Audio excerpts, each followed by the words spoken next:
तो आप सभी ने राम और रावण के युद्ध के बारे में जरूर सुना होगा, परंतु आज हम सुनाने वाले हैं कबीर साहब और रावण के युद्ध के बारे में, जो आपने शायद कभी नहीं सुना होगा। यह बात है त्रेता युग के भगवान श्री राम के समय की, जब कबीर साहब का अवतरण मुनिंद्र साहिब के रूप में हुआ था। तो आज आपको मुनिंद्र साहिब यानी कबीर साहब अपनी वाणी में क्या क्या बोला था, आइए समझ लेते हैं। एक बार कबीर साहब भ्रमण करते हुए लंका जा पहुँचे, जहां उनके शिष्य बने विचित्र भाट और उनके राज्याभिषेक की आरती की। विचित्र भाट के धर्म पत्नी लंका के राज्य महल में काम करती थी। तब उसने रावण की पत्नी मंदोदरी को मुनिंद्र साहिब के बारे में बताया। हमारे घर पर एक तेजस्वी साधु आए हुए हैं, जिनकी सफेद उज्जवल वेशभूषा अति उच्चतम है। ऐसे साधु सन्यासी योगी को मैंने आज तक नहीं देखा। मुनिंद्र साहिब की महिमा सुनकर रानी मंदोदरी का भाव जाग उठा। मुनिंद्र साहिब के दर्शन के लिए वे व्याकुल हो गई। वे दासी को लेकर मुनिंद्र साहिब के पास पहुंची और उनके चरणों में सोना चांदी स्वर्ण आदि रखकर उनके चरणों में शीश झुकाकर प्रणाम किया और साहिब ने आशीर्वाद दिया। रानी मंदोदरी ने कहा, ऐसा तपस्वी मैंने आज तक नहीं देखा, जिसका व्हाइट शरीर हो और व्हाइट ही वेशभूषा हो। और हाथ जोड़कर मुनिंद्र साहिब से प्रार्थना की, आप मेरे जीव उद्धार के लिए जो भी उपाय है बताएं, चाहे उसके लिए समाज और परिवार का त्याग क्यों न करना पड़े। आप दयालु हो साहिब, आपके दर्शन मात्र से भरम संदेह भाग जाते हैं। तब कबीर साहिब ने कहा, हे रावण के प्रिय पत्नी, सुनो, सत्य पुरुष के ज्ञान के प्रताप से यम काल की भेड़िया कट जाती है। तुम ध्यान दृष्टि से समझो और परखो। सत्य पुरुष अजीर असीर अमर है तथा काल माया सब देवी देवताओं से परे हैं। वे तो 3 लोक से न्यारे हैं। वे सत्य पुरुष स्वामी का कोई ध्यान सुमिरन करे तो जन्म मरण से मुक्त हो जाता है। कबीर साहिब धर्मदास साहिब को बताते हैं। यह सब सुनकर मंदोदरी का भरम अज्ञान भाग गया। वह साफ और पवित्र मन से नामदान दिया और कहा, मुझे अपने शरण में लीजिए और मेरे जन्म मरण को मिटा दीजिए। मुनिंद्र साहिब ने रानी मंदोदरी को बाण पर मारा और नामदान देकर सत्य पुरुष की 2 नाम सुमिरन और ध्यान विधि की पहचान दी। रानी मंदोदरी मुनिंद्र साहिब की चरणों में माथा टेककर प्रणाम किया और अपनी राज्य महल चली गई। आइए अब सुनते आगे की कथा संत रामपाल जी महाराज जी के मुखारबिंद से। के क्रम फूटे, दुर्भाग्य इसका उदय हुआ, इसने सीता जी का अपहरण कर लिया और अपने 9 लखे बाग में रोक दिया।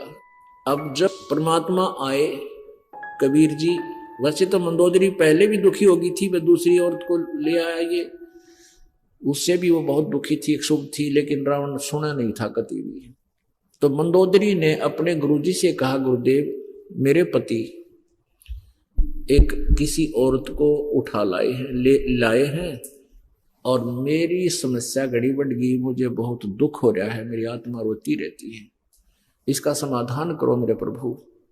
परमात्मा बोले, बेटी, ये ऐसी वैसी औरत नहीं है, ये समझो लक्ष्मी है, और जिसको ये एक जंगल में घूमने वाला व्यक्ति समझता है राम, ये विष्णु अवतार है। और बेटी, अपने पति ने कह दे इसको सकुशल वापस दे आवे और अपनी गलती की अक्षमा याचना करे, नहीं तो बेटी इसका कुल नाश होगा।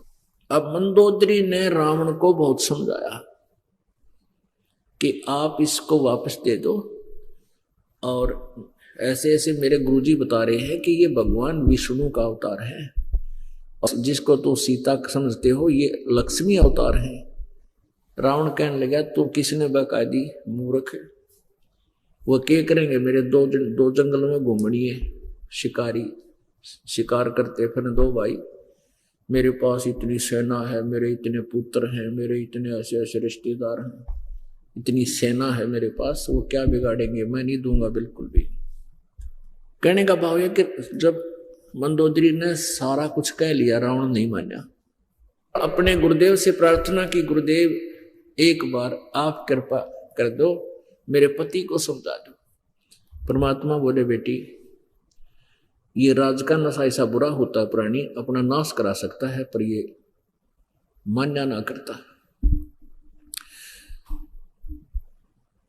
मंदोदरी ने कहा गुरुदेव एक बार आप कहो मान जाए तो ये वापस करते हैं, मेरा सुहाग उजड़ जाएगा, आप दया करो मेरे मालिक। और यदि ये नहीं मानेगा गुरुदेव तो मुझे विधवा होने का में दुख नहीं होगा, अगर ये ना मानना मर भी जाएगा तो मुझे कोई दुख नहीं होगा, यदि आप एक बार समझा दोगे। मुझे आशा है कि आपकी बात को मानने साधु संतों का आदर करता है। परमात्मा बोले बेटी ये नकलियां की आदर करे, असली के लिए उल्टा निकम्मा आदमी कर्महीन इंसान असली संतों से तो द्वेष कराया करे, नकलियां के चरण छूता इंडिया करे। कहने का भाव यह है कि परमात्मा ने अपनी उस बेटी की जो समस्या का समाधान करने के लिए स्वीकृति दे दी कि बेटी जाऊंगा कभी मौका सा लाके। एक दिन रावण जो है अपनी एक गुप्त मीटिंग कर रहा था और परमात्मा मुनिंदर रूप में परमेश्वर कबीर जी आए हुए थे ऋषि रूप में, तो वहां उनके द्वार के सामने खड़े हो गए। द्वारपाल से कहा कि भाई मुझे रावण से मिलना है, राजा से, मुझे अंदर जाने दो। द्वारपाल कहने लगे कि इस समय गुप्त मीटिंग चल रही है और अंदर का संदेशा बाहर आ सकता है, बाहर से अंदर नहीं जा सकता कोई व्यक्ति। परमात्मा बोले भाई मुझे जरूरी काम है, एक बार तू जाकर संदेशा दिया। अगर नहीं रिसीवर मैं आपका आदर करता हूं लेकिन मैं अंदर चला गया मेरी गर्दन काट देगा, इतना क्रोधी राजा है। तो परमात्मा वहां से अंतर ध्यान हुए कबीर जी, और रावण बैठा कम से कम 20 फुट ऊंची सिंहासन पर, और बहुत बड़े हॉल में उसकी मीटिंग चल रही थी। परमात्मा सामने से खाली जैसे रास्ता ये है से आ रहे थे। अब रावण की दृष्टि पड़ी कि ये ऋषि कैसे आ गया मेरी आज्ञा बिना अंदर। उसने कहा कि पहरेदारों को लाओ बुला के उनकी गर्दन कलम कर दो। तब तक परमात्मा निकट आ गए और कहा कि तुम्हारे द्वारपालों का दोष नहीं है रावण, उन्होंने तो मना किया था, फिर तू आ कैसे गया कि मैं ऐसे आ गया। अंतर ध्यान हुए भगवान एक बार और फिर प्रकट हो गए कि मैं ऐसे आ गया, उनको दिखाई नहीं दिया। तो रावण ने कहा तू चला जा यहां से, मैंने तेरी कोई बात नहीं सुननी। परमात्मा बोले मैं जो बात सुनाने आया हूं वो तुझे सुननी ही पड़ेगी। परमात्मा ने कहा, कबीर जी ने कहा, यानी मुनिंदर जी ने कहा कि रावण तो इस लड़की को वापस दे दे, सीता है इसका नाम, तो इसको वापस कर दे और नहीं तो तेरा कुल नाश हो जाएगा। अरे तू सूरवीर होकर एक औरत को उठा लाया, तुझे शर्म आनी चाहिए। सूरवीर रक्षा किया करते हैं बहन बेटियों के, पापात्मा तूने किया क्या ये? तो रावण ने बोला मुझे तेरी शिक्षा की आवश्यकता नहीं है, निकल जा यहां से कमबख्त। और तलवार निकाल ली, सिंहासन से नीचे कूद गया, न्यू का न्यू जंप मारा सटेज थे और गुस्से में आकर के 70 बार तलवार के अटैक किए मालिक पर। परमात्मा ने एक झाड़ू की सींक आपने देखी होगी, झाड़ू की सिंगल सींक वो हाथ में ले रखी थी न्यू, और उस सीख को एज ए ढाल प्रयोग कर दिया कि न्यू कर लिया सीख। उसने 70 बार तलवार मारी सीख के, क्रोधित हो गए क्योंकि तमोगुण का उपासक था, मेरी आग भर रहा था अंदर, फिर शक्ति पूरी। 100 जोटियां का मांस एक बार खा जाता था यो रावण एक बार, और 100 मठ के दारू पिया करता ब्राह्मण को आवे।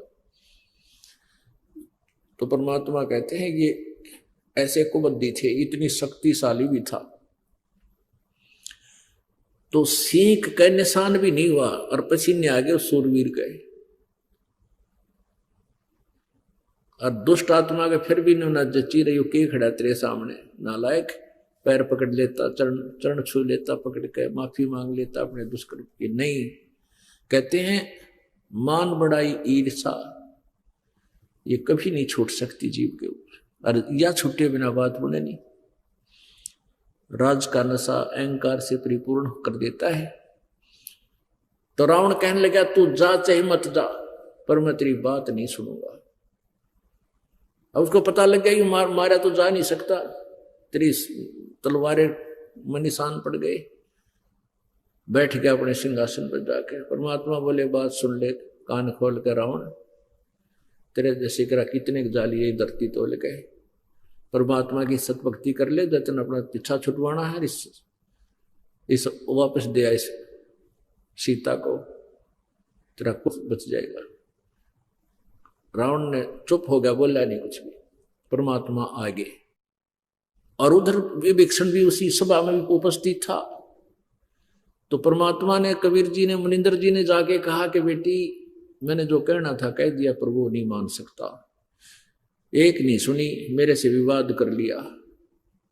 मंदोदरी बोली, पिताजी ये परमेश्वर, अब मुझे संतोष होगा, यू कद्दे मर जाइयो, यू मानो चाहे मत मानो, ठीक हो गया मालिक, आपने मेरी अर्ज सुन ली। श्याम ने भी विभीषण आया तो उसने कहा कि आज तो गुरुजी मार दिए होते भाई ने, और ऐसे चमत्कार करे, एक सीख ले रहे थे गुरुजी, और इसने 70 बार किया, इसका पसीने आ गए, छक्के छूट गए इसके, लेकिन मान्या फिर भी नहीं, और टस से मसवा सीख ना हुई इस टाइम। मंदोदरी बोली, ठीक है, अपने कर्म भोगेगा, मारा के लेगा, हमने कहना था सो कह दिया। और अपने गुरुजी की, वो गुरुदेव की आज्ञा को वो फाइनल समझती थी, और जो कह दी वचन वो फाइनल समझती थी कि जो कह दिया ये होगा ही होगा। अब तो अब मंदोदरी फिर भी, क्योंकि ममता बहुत बुरी होती है, पति पत्नी का नाता एक विशेष होता है, उसने फिर भी कहा कि रावण मान जाए मेरी बात को। तो उस संत ने, आपने कैसे कैसे उनके साथ बदव्यवहार किया, कितनी आपने तलवारें मारी, और सीख को निशान भी नहीं हुआ। तो रावण ने भी स्वीकृति दी कि सचमुच ये पहला करिश्मा मेरे साथ है, मैं तो पत्थर न पाड़ दूं तलवार के साथ, और उसकी सीख का निशान नहीं रहा। मंदोदरी ने कहा अब तो बात को मान लो आप।